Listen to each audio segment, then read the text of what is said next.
যে কথাগুলো দিয়েছে এর ভেতরে যেমন পরিবার নীতি আছে, এর ভেতরে যেমন ব্যক্তিগত জীবনের কথা আছে, ঠিক ওই রকম সমাজনীতি, রাজনীতি, অর্থনীতি, আন্তর্জাতিক নীতি সব কথা আল্লাহ তিবিয়ানান লিকুল্লি শাই খুলে খুলে বর্ণনা দিয়েছে।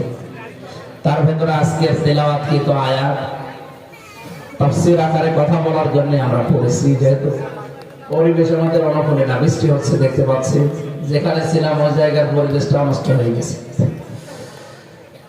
আলহামদুলিল্লাহ আলা কুল্লি হাল, সর্ব অবস্থায় আল্লাহর শুকরিয়া। যেভাবে আছি এটাই ভালো আছি, এর চাইতে আরো খারাপ সামনে আসতে পারে।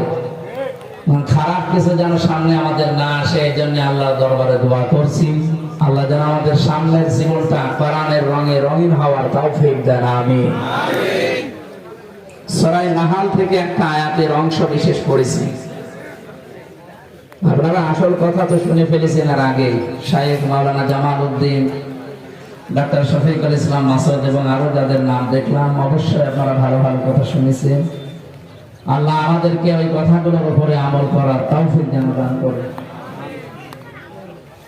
মানে আসতে যে ওখানে অ্যাক্সিডেন্ট করে পা পিছলে পড়ে ভিজে গেছে। একটু পিছিয়ে দাও, হালকা পিছিয়ে দাও, দাদা পিছিয়ে দাও। ঠিক আছে।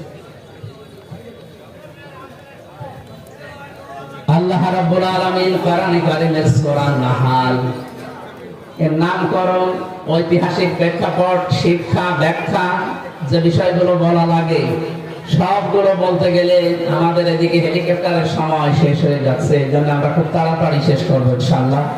আর আমাদের ধৈর্যের বাঁধ ভেঙে যাচ্ছে। এখন মিস্টেক হয়ে গেছে ভাইয়ের কারণে। এখানে বলে আগে আসার কথা ছিল, এরপরে ওখানে যেয়ে ওটা শেষ করে আমাদের ধরার কথা ছিল। ওইটাও গুছানো হইল না, এটাও এলোমেলো হয়ে গেল। আগামীতে আমরা আসবো ইনশাআল্লাহ রাতের বেলা আপনাদের এই থানা বাউফল কোরআনের দাওয়াত নিয়ে আমরা আসবো ফ্রি সময়ে। এখন তো আজকে দিনের বেলা সে রংপুরে, রাতের বেলা গাইবান্ধা।